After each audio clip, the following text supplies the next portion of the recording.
Welcome to the New Books Network. Hi, I'm Elizabeth Ferry. Welcome to another rebroadcast from the RTB archives. So if you had to choose between Hammond and Gertrude Stein, you would take Oh, Gertrude Stein. Gertrude Stein. Yeah, that's what I thought.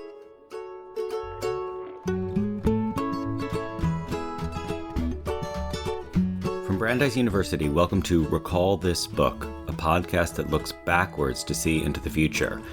And never farther into the future than today when I speak with Samuel Delany, the brilliant and celebrated science fiction and fantasy writer. Probably he is best known for mind-bending novels like Dahlgren and gender-bending ones like Trouble on Triton. If I told you everything I respect and admire about his science fiction, going back to his first novel, The Jewels of Aptor in 1962, and everything I love about his Neveryon fantasy stories, we would never get to hear the man himself. So let's get right into the conversation he and I had at the Newhouse Center for the Humanities at Wellesley in February 2019, just before he gave a talk there about Afrofuturism. Chip and I, he goes by Chip, face to face, were sitting in my office along with his friend Bill, and the conversation turned to the question of how you distinguish science fiction from other genres. Can I ask about, you use the word paraliterary a lot. Is that specific to science fiction? Is that a... Well, it was the term for the paraliterary genres were the genres specifically that if in the middle of the century you asked the man on the street, l'homme moyen sensuel, who would say, well, that's not literature. Yeah. And so it was science fiction, westerns, mysteries, comic books, pornography, now I think any of those can rise to very high art. Yeah. I think the very fact that it is a separate genre means that it has its own way of becoming, there are people who can do something with it, and then there are people who don't do very much with it. But I think there are people who do. And there are the people. There are the great workers in the comics field, like Alan Moore, and Neil Gaiman, and who've gone on to do other things as well. Yeah. But the point of the classification would be that even if someone becomes great in that field, it's not like they earn the title literary. Like a great science fiction writer does not become a literary writer; they remain paraliterary. Yes, although I think there are some writers who do earn that. One of the ones I'm going to be talking about later on this afternoon, Theodore Sturgeon. Yeah. Who I think is just some of the great writers of the middle 20th century. Yeah. And who is just his collected stories is one of the best portraits of the world from the middle of the 20th, the middle 50s through to the end of the end of the century that we have. Yeah. And some of it was science fiction, and some of it was very borderline science fiction, but it's a great. That's great art. Yeah. And I think that I would much prefer to see that in a Library of America edition than some of the stuff of a woman whom I personally very much, but I didn't think is anywhere near as interesting a writer, Ursula Le Guin. Yeah. If I remember, you also have a boundary. You also don't think we should go back beyond Gernsback and science fiction. I think to look for earlier, like H.G. Wells. Well, it's not science fiction. You call it proto-science fiction if you want. But I think didn't Wells call it scientific romance? I mean, I don't think you need to go back. I mean, there's a reason why the term science fiction gelled at that certain point in about 1922. Yeah. There is one occurrence of the word science fiction in a book from 1851, but when you read a little earnest book about a great old subject, I think that's in 1851 or 1849. But even there, it clearly doesn't mean what Gernsback meant, or what Gernsback's fans who named it science fiction. Gernsback never used science fiction fiction. Yeah. He used scientifiction. Scientifiction. Yeah. Which was just too clumsy to say. And Yes. then the fans in their letter columns turned it into science fiction. But so you think that makes Frankenstein not science fiction? No, it makes I think the Time Machine not science fiction. I think, with all due respect, I think that's a crock of shit. Yeah. If I may use it. Yeah. That's no. We don't have to beep. No, I don't think that they're Gothic novels. And the Gothic novel is a perfectly good and reasonable genre. Yeah. And there's no point in snatching it out of one genre. It's not just an attempt to give it the Gothic novel has enough problems maintaining its own dignity.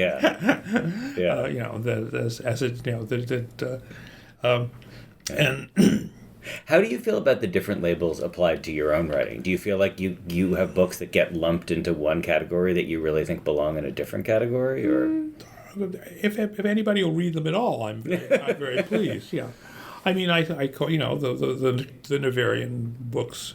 I think of are basically sword and sorcery. Yeah, and or whatever you want to call them. I don't think they're science fiction. I think they're do people treat them as allegorical? That is, do people take them as really being about New York during the 80s, or do people take them? Well, some of them are about New York, and some of them are about New York in the 80s, Time of Plague and Carnivals. The Tale of Plagues. Tale of Plagues and Carnivals. Plagues and Carnivals. Yeah, which was written before we stopped referring to AIDS as a plague. Right? Yeah, because it's So yeah. Mm-hmm. Yeah. I was actually wondering about the role that poetry plays in your writing. Like, I really like those little verses. I guess I don't know if you call them poems. The verses inside Neveryon, like the verse that people play with the balls. I went out to Barbara's pit. I went out to Barbara's pit. Barbara's pit. Yeah. Crescent's moon's great first dawning. But the Thanes of Garth had covered it. You've got it. Yeah. No one found a place to sit, and Bellum's key no longer fit. Yeah. Yeah. So, do you think? I mean, is poetry important for you? Or? Yeah. Well, I think folk poetry is always interesting, and that's just an attempt to use it. Yeah. I like poetry, and I read a lot of poetry, and I read a lot of poetry, and there have been periods where I thought I was on the staff of a poetry magazine for many years, called The Little Magazine, that was run by David Hartwell, who at a certain point decided to give it up and turn it into the same editorial. Became the New York Review of Science Fiction. Oh yeah, which it survived for another few years until and still is going on as the New York Review of Science Fiction. Come in. So we never did get back to finish that discussion about poetry. That knock was Delany getting summoned to speak to a Wellesley class about writing AIDS.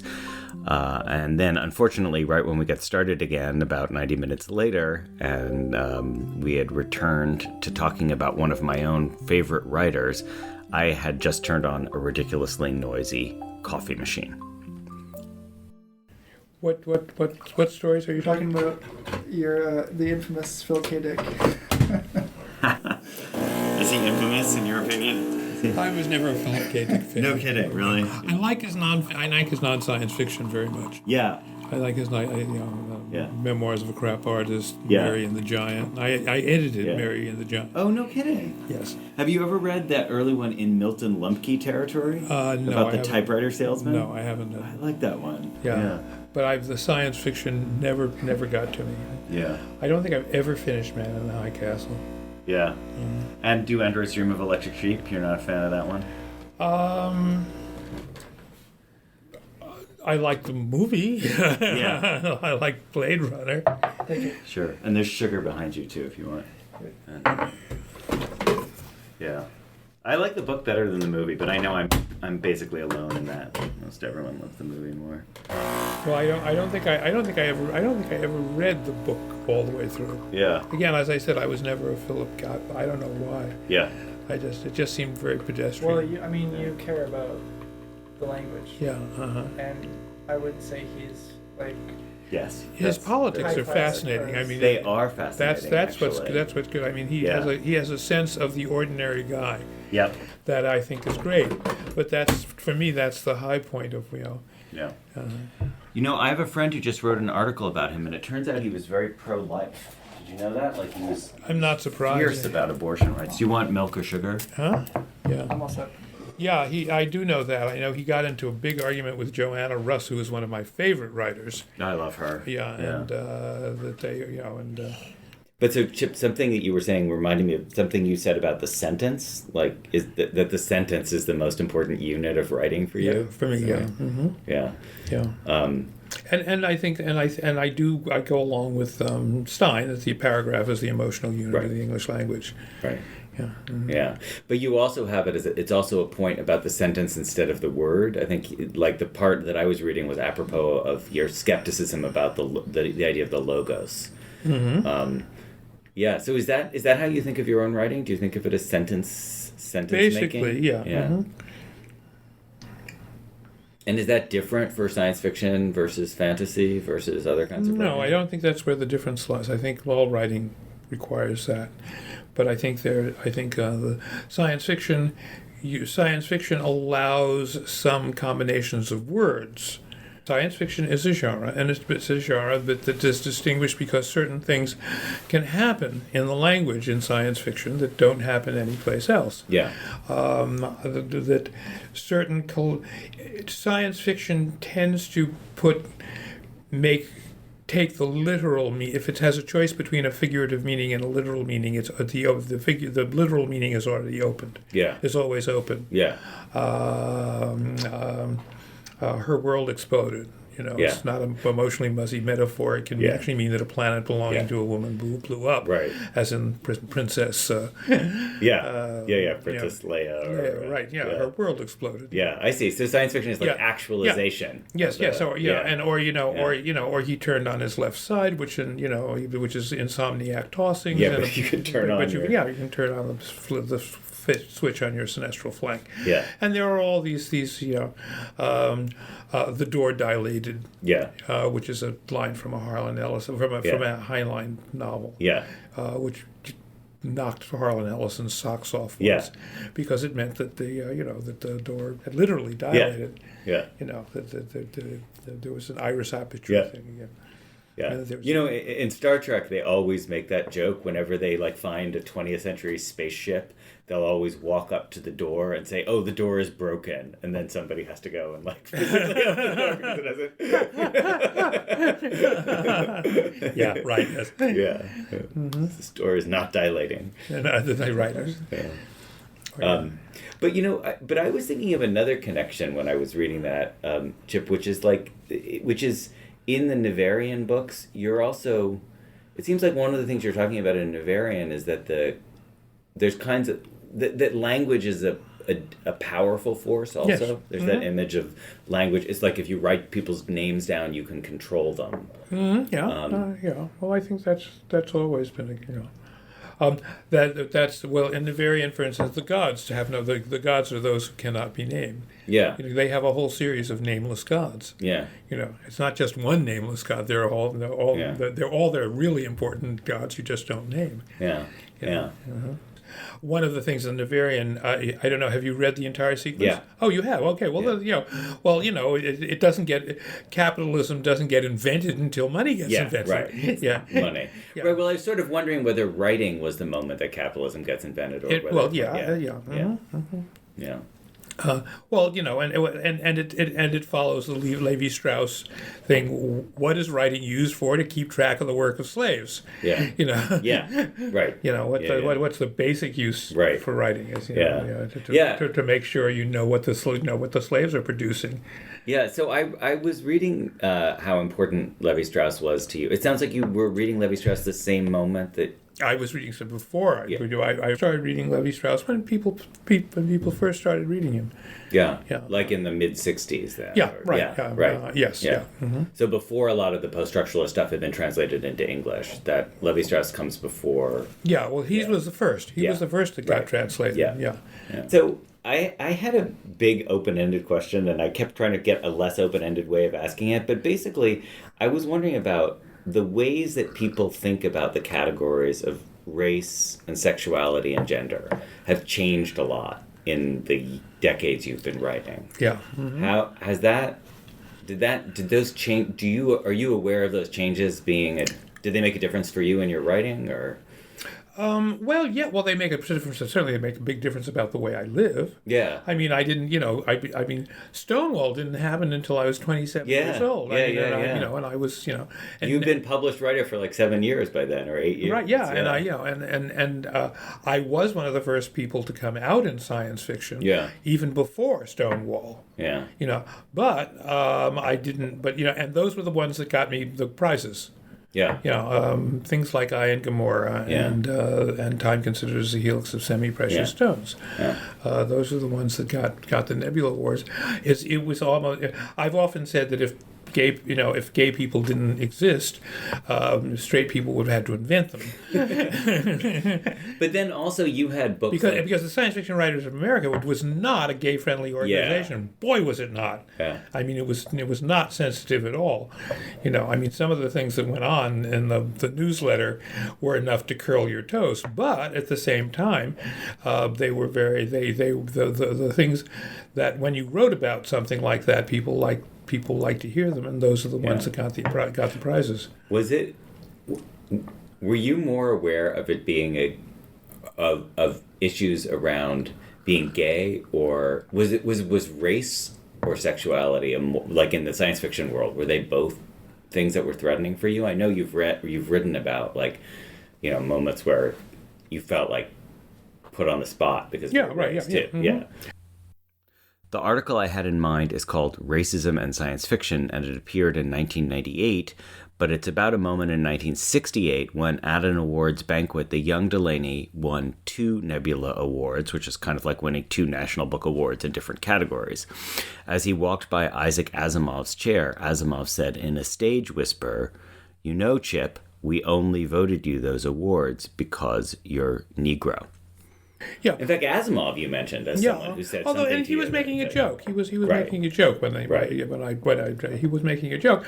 But it was a reminder. But I took it like as a reminder. Is nobody's going to ever forget it. Yeah. Here we are. Here we are giving you giving you your second prize of the evening. Yeah. But you are black. Yeah. Yeah. Yeah, and here we are in 2018 and 19, and N.K. Jemisin is running up this same thing, which is basically like she's guilty of winning a prize while black. Right. Yes. Right. Exactly. Yeah. Mm-hmm. Yeah. Mm-hmm. So, but it didn't. It clearly didn't deter you, but it must have. Do you think it shaped? I don't know. I do not know. Yeah. Mm-hmm. But I was also thinking. I mean, when you're talking about the gay unfriendliness of the world, I was also thinking that in novels like Triton, you're also talking about trans identity too. Yes, you're talking about all kinds of gender categories. Sure, yeah. One of the things that I hope I get a chance to talk about it. Basically going to be largely going to be talking. I'm talking about Theodore Sturgeon's More Than Human, and his first novel is the novel of transgender revenge. It's really quite amazing. What novel is that? It's called The Dreaming Jewels, or it was called The Synthetic Man. And it's really an amazing little novel, and it's about a young man who runs off to the circus and lives as a girl lives as and has some strange powers, which are presented pretty believably. Yeah. But it allows him his concern about gender and things like that is just not the same as everybody else's. Yeah. Mm-hmm. So do you think then it sounds like I was sort of thinking you might say it's an easier world now for people who are wanting to explore or be experimental, but you wouldn't say that. I mean, I think it's as soon as it's there was no at that time this was a book that was written pre Christine Jorgensen. Yeah, right. But it was. Yeah, I think about things like Robert Heinlein's By His Bootstraps, Right, which yeah, is, sure. not the friendliest way. Yeah, or Friday, or or I Will Fear No Evil, where he carries a woman's consciousness inside his own body, and things like that. Yeah, I should look back at that again. Actually, The problem is those later novels are unreadable. They are unreadable. They really are. But nevertheless, what they're about is still interesting. Yeah, and certainly Triton was an attempt to write some of those things sideways. Yeah. Do you think it was received that way? Because I read it now and I just think it's an amazing book. I think it's totally you're welcome. But I really value it. I love teaching it, and But do you think people took that? Do you think they got what was going on? I think some of them got. Some of them did. A friend of mine, a transgender woman, said that the Triton made her put off her transitioning for several years because she wanted to really question whether she really wanted to do it. Interesting. And then she said, but then when she decided she really knew what she was doing. Yeah. And so she said, I thank you for that. Wow. I didn't rush it. Yeah. So that was very nice. Yeah. That's great. It just made me think about what I love about your books, about how complicated your writing is. And that sort of made me wonder, all of the lovely meta-referential games that you're playing with Steiner and, the different characters inside Neveryon. Do you think of what you're doing as writing fiction which happens to have some criticism in it, or is it your writing theory in the form of a novel? That's a good question. I think I usually have an argument. That I want to although I don't want it. I want it to be an open-ended argument. Yeah. Like Trouble on Triton. Yeah. For instance, basically. The question is this guy nuts? Yeah. Or is he? Or is that guy nuts? Or is he hopeless? Or is there hope? Yeah. And I think I have my opinion. Yeah. But it's you have to get to the last sentence of the book. Yeah. To figure out what my opinion is. Yeah. I think he's nuts. Yeah. I was sort of surprised by that actually when I got to the end. I was, But people have said that he's actually pretty sympathetic. I've had guys say, well, he's pretty sympathetic. Not at the beginning. He's just absolutely intolerable at the beginning. But by the end, you realize this poor nut is nuts. Yeah. Can I read you one of my favorite lines from? Sure.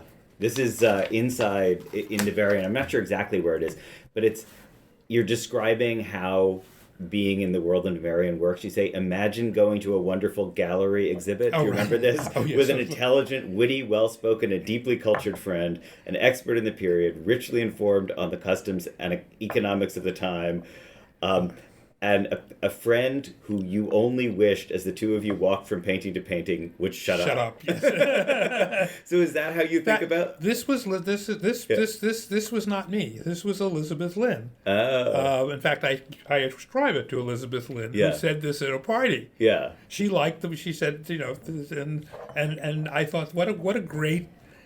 What a great description of the Neveryon. Yeah. So I included it. Do you take it as a compliment, or? Well, not as a compliment. I think it's accurate. Yeah. Because what you said. You said, am I a Proust fan? Well, it's kind of Proust-like. It's Proust is like that. At a certain point, you wonder, how long is he going to go on? How long is the sentence going to go on? Yeah. And I have a great deal of respect for this Chandler Hammond, tough guy, quick, sense.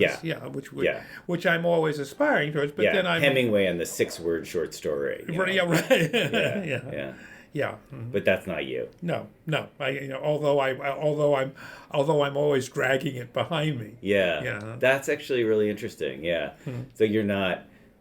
So if you had to choose between Hammond and Gertrude Stein, you would take Oh, Gertrude Stein. Gertrude Stein. Yeah, That's what I yeah.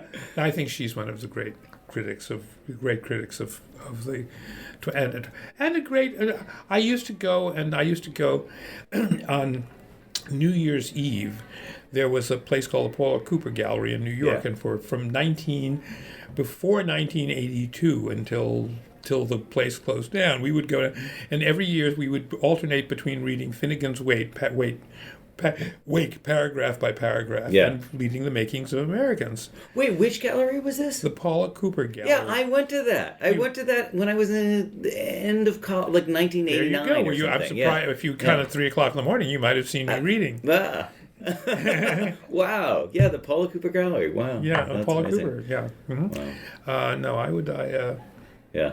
I like to. I used to read there. Basically, me and Richard Castellanos would Yeah. get together, and I think over the 15 years I did that, Yeah. I must have read all of Finnegan's Wake out loud. Wow. Or at least been, because we invariably, what would happen is we would take every other paragraph, Richard and I, and invariably at 3 o'clock in the morning after the first day, the next 3 readers wouldn't show up. Yeah. And we just go on reading. That's awesome. And so we just Oh, we read. got to get one of those in Boston. Yeah. We need that. Well, Chip, thanks a lot. And on behalf of the podcast, too, thanks Well, a thank lot. you. I really This is fun. appreciate it. Yeah, Right, it was really fun. Recall This Book is the brainchild of John Plotz and Elizabeth Ferry and is affiliated with Public Books, and today was recorded at the Newhouse Center for the Humanities at Wellesley College. Our music comes from a song by Eric Cheslow and Barbara Cassidy, Fly Away. You may be interested in checking out our recent interview with Madeline Miller, author of Circe, and my conversation with the comic novelist Steve McCauley. Upcoming episodes also include a conversation with the poet David Ferry. Finally, thanks so much for listening, and if you enjoyed today's show, it would be incredibly helpful to us if you took a minute to write a review or just rate us on iTunes, Stitcher, or wherever you get your podcasts.